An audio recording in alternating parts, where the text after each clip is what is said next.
Movie कब आएगी, वो कब वो हॉल में जाएंगे उनकी मूवी को देखने के लिए, बड़े पर्दे पर अपनी ही मैन को देखेंगे। बिल्कुल, धर्मेंद्र एक ऐसा नाम है, एक ऐसे शख्स को आज हम याद कर रहे हैं जिन्होंने उस पीढ़ी को प्रेरणा दी है। लगभग 60 से ज़्यादा सालों तक बॉलीवुड पर उन्होंने एक अलग छाप छोड़ी है, जिन्होंने अपने फैंस को हंसाया, अपने फैंस को रुलाया, जीने का मजा दिया। धर्मेंद्र देओल वो नाम है, एक ऐसा नाम जो बॉलीवुड के इतिहास में स्वर्णिम अक्षरों में लिखा गया है और अब लिखा जाएगा। उनके जाने के बाद फैंस भले ही दुख हैं, लेकिन उन्होंने अपनी अदाकारी से दर्शकों का, अपने फैंस का, प्रशंसकों का मन मोह लिया था, मंत्रमुग्ध कर दिया था। उनकी फिल्में, उनकी डायलॉग डिलीवरी, और आज हम देखते हैं, जब आज हम याद करते हैं अनामिका, तो वाकई याद आता है उनकी वो कॉमेडी, उनकी वो एक्शन सीन्स, और जैसा हमने बताया कि पहली बार किसी ने बड़े पर्दे पर शर्ट उतार कर बताया कि हीरो ऐसा भी होता है। और एक हीरो की इमेज जो है वो धर्मेंद्र से ही प्रासंगिक हुई है। धर्मेंद्र की फिल्मों ने हमें हंसाया, रुलाया, और जैसा हमने कहा कि कुछ ऐसी फिल्में, चाहे वो शोले, सीता गीता, चुपके चुपके, जुगनू, और ये सारी फिल्में जो हैं आज भी दर्शकों के दिल में, मन में बसी हुई हैं। धर्मेंद्र की यादें आज भी हमारे साथ हैं। उनकी करियर की बात करें तो जैसा हमने बताया कि 1960 का वो दशक था जब करियर की शुरुआत हुई है, और 1960 के दशक से लेकर लगभग 20 से 25 सालों तक टॉप फिल्में रही हैं उनकी। और वो एक ऐसा युग था जब हर एक एक्टर को अलग तरह की फिल्में करनी होती थी और डायरेक्टर्स चाहते थे कि वो धर्मेंद्र के साथ काम करें। सिर्फ उनके काम की वजह से नहीं, उनके व्यवहार की वजह से।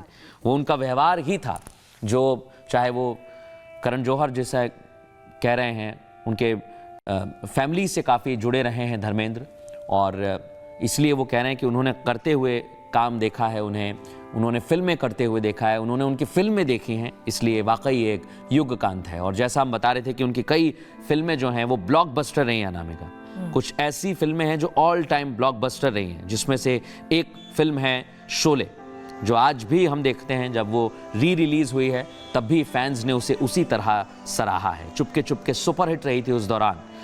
धर्मवीर ब्लॉकबस्टर रही, चाचा भतीजा ब्लॉकबस्टर रही, राम बलराम ब्लॉकबस्टर रही, और सीता गीता, जिसमें उन्होंने जो उनकी धर्मपत्नी हैं हेमा मालिनी के साथ भी किरदार निभाया है, और फूल और पत्थर का भी आप जिक्र कर रहे थे जो सिल्वर जुबली रही थी। उस दौरान हफ्ते चेक किए जाते थे कि एक पर्दे पर, एक टॉकीज़ में कितने दिन तक फिल्म लग रही है, उस हिसाब से फिल्म को hit, superhit, silver jubilee, blockbuster माना जाता था।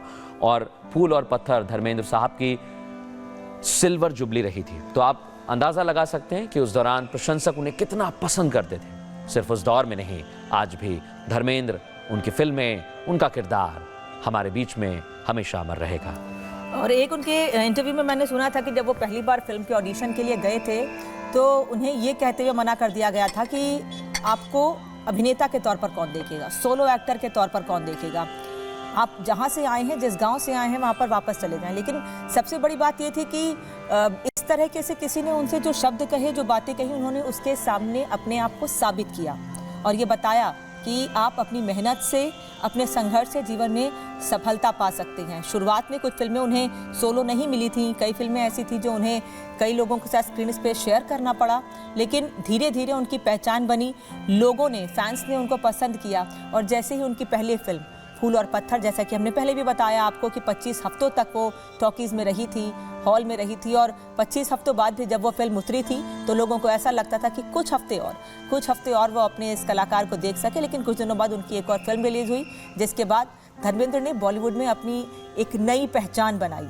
या यूं कहें कि एक छोटे से गांव से आने वाला शख्स कैसे सफलता की सीढ़ी चढ़ सकता है, कैसे बड़े शहर में नाम कमा सकता है, कैसे अपनी मेहनत के दम पे अब खुद को तो मजबूत कर ही रहे हैं, लेकिन वो हर उस व्यक्ति को प्रोत्साहित कर रहे हैं जो छोटी जगह से आता है और बड़े शहर में, बॉलीवुड की चकाचौंध में, मुंबई की चकाचौंध में अपना नाम बनाना चाहता है। वो कई निराशाओं के बाद भी अपने जीवन में सफलता पा सकता है, सिर्फ और सिर्फ अपनी मेहनत से, और ख़ुद को मजबूत रखे। और आज भी कोई भी छोटी जगह से व्यक्ति जाता है तो यही कहता है, मुझे सिर्फ बॉलीवुड का ही मैन बनना है, मुझे धर्मेंद्र बनना है।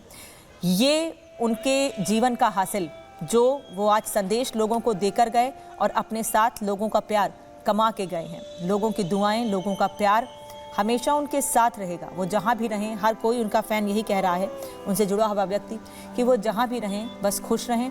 और जिस तरह से उन्होंने हमेशा से फिल्म जगत में अपनी एक अलग पहचान बनाई, लोगों को जागरूक किया अपने फिल्मों के माध्यम से, हर फिल्म के माध्यम से एक नया संदेश दिया, इसी तरीके से वो जहाँ भी रहें खुश रहें और अपने जीवन से लोगों को प्रोत्साहित करते रहें, संदेश देते रहें। आज कोई भी यकीन नहीं कर पा रहा है मृदुल कि हिंदी सिनेमा के हीमैन उनके बीच नहीं है। एक ऐसे कलाकार जिन्होंने हमारे आपके परिवार में मौसी, एक ऐसा शब्द जो हम हमेशा परिवार में कहते हैं, मौसी से बात करते हैं, लेकिन उन्होंने कॉमेडी के साथ साथ उनसे अपना जुड़ाव भी दिखाया उस फिल्म में। और ऐसा लगा कि वो एक्टिंग नहीं कर रहे हैं, वो वाकई में उनसे बात कर रहे हैं, अपनी परेशानी उनके सामने रख रहे हैं। वाकई, और ये एक ऐसा ही किरदार था धर्मेंद्र साहब का। धर्मेंद्र साहब का जन्म 8 दिसंबर 1935 को हुआ और 24 नवंबर यानी आज 2025 में उन्होंने अंतिम सांस ली है। लेकिन धर्मेंद्र का एक ऐसा किरदार जिसका हम जिक्र कर रहे हैं, मुंबई में फिल्म अभिनेता उनसे हमेशा मुलाकात करना चाहते थे, बात करना चाहते थे।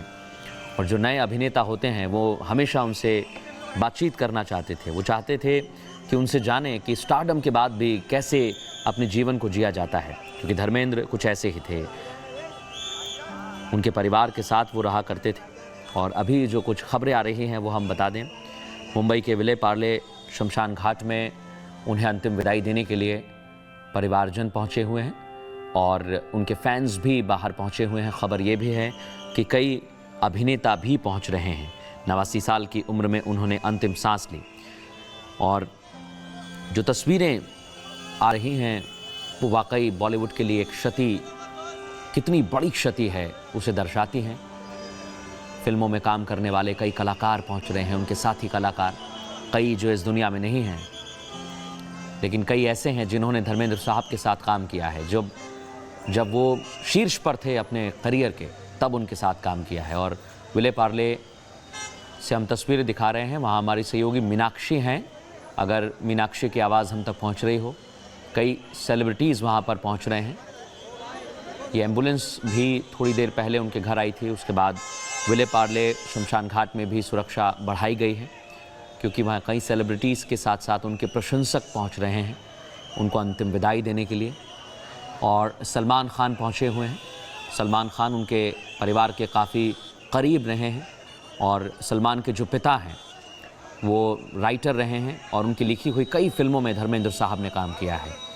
और आज धर्मपाजी को अंतिम विदाई देने के लिए सलमान खान भी पहुंचे हैं। जैसे सलमान खान फेमस हैं शर्ट टी शर्ट के लिए फिल्मों में, लेकिन उसकी शुरुआत धर्मेंद्र साहब से ही हुई थी। सलमान खान उन्हें अंतिम विदाई देने के लिए पहुंचे हुए हैं और जैसा हमने कहा कि उनके परिवार के बेहद करीब रहे हैं। उनके पिता भी साथ में काफ़ी काम कर चुके हैं, सलीम खान। और विले पार्ले का ये शमशान घाट, जहां प्रशंसक तो पहुंच ही रहे हैं अनामिका, क्योंकि एक ऐसा स्टार, एक ऐसा सिल्वर जुबली स्टार जो अपने वक्त में, अपने समय में कद्दावर था, अपने समय में जिंदा दिल था, वो आखिर तक वैसा ही रहा। और आज 89 साल की उम्र में उन्होंने दुनिया को अलविदा कहा। और हमने अभी कुछ तस्वीरें दिखाई हैं। ये तस्वीरें उनकी पुरानी तस्वीरें हैं, कुछ कार्यक्रम की तस्वीरें हैं, जहां आप देखिए उन्होंने भी किसी से मुलाकात की। कोई आम व्यक्ति है, कोई कलाकार है, कोई छोटा कलाकार है, कोई बड़ी फिल्मों में काम करता है, उन्होंने सबको समान रखा। उसी आत्मीयता के साथ सबसे मिलते थे। कभी किसी को ये महसूस नहीं होने दिया कि वो इतने बड़े कलाकार हैं कि उनके पास तक पहुंचना मुश्किल है। वो सबके लिए हमेशा से आसान रहे, जिससे कि लोग उनसे मिल सकें, उनसे बात कर सकें। 65 साल का लंबा फिल्मी सफ़र रहा उनका। 89 साल की उम्र और 65 साल का लंबा फिल्मी सफ़र रहा। हालांकि उनकी पहली हिट फिल्म सोलो फिल्म थी फूल और पत्थर, लेकिन 1960 में उन्होंने करियर की शुरुआत की थी। पहली फिल्म थी उनकी दिल भी तेरा हम भी तेरे। इसके बाद 1961 में, एक साल बाद, उनकी एक और फिल्म आती, ये भी सोलो नहीं थी, उनकी फिल्म थी बॉयफ्रेंड, जिसमें सपोर्टिंग रोल में वो नज़र आए थे। पूरे 65 साल तक वो हिंदी सिनेमा में एक्टिव रहे, अपनी पहचान बनाई, सुपरहिट ब्लॉकबस्टर फिल्में दी। 1975 में शोले, 1975 में ही चुपके चुपके, 1972 में सीता और गीता, 1977 में धर्मवीर, फूल और पत्थर 1986 में, जुगनू 1973 में और यादों की बारात भी 1973 में। ये यादगार फिल्में दी। फहरिस्त बहुत लंबी है, अभी कुछ उनकी ऐसे फिल्में हैं और हिट फिल्मों की फहरिस्त भी बहुत लंबी है उनकी। ये कुछ फिल्में हैं जो अभी हमको याद आ रही हैं, जो हमेशा से हम देखते आए हैं और आज भी उनकी फिल्मों को देखना पसंद करते हैं। आप कभी भी चैनल चेंज कर रहे हैं और धर्मेंद्र की कोई फिल्म दिख जाती है तो आज की भी जो युवा पीढ़ी है मृदुल, वो भी उनकी फिल्मों को देखना पसंद करती है।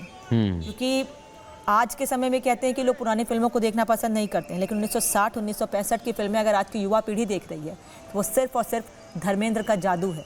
धर्मेंद्र से लोगों का जुड़ाव है, उनके कलाकार होने, उनकी एक्टिंग से और उनके जीवन से जुड़ाव है। ये तस्वीरें लगातार आपको दिखा रहे हैं मुंबई के विले पार्ले शमशान घाट से। सभी गाड़ियां वहां पर पहुंच रही हैं। मीडिया का जमावड़ा भी लगा हुआ है कि एक बार वो दिखा सकें कि उनके परिवार के लोग क्या कह रहे हैं। मीडिया का जमावड़ा इसलिए वहां पर कि जो लोग वहां पर उन्हें अंतिम दर्शन के लिए, उन्हें श्रद्धांजलि अर्पित करने के लिए पहुंच रहे हैं, वो उनको दिखा सके।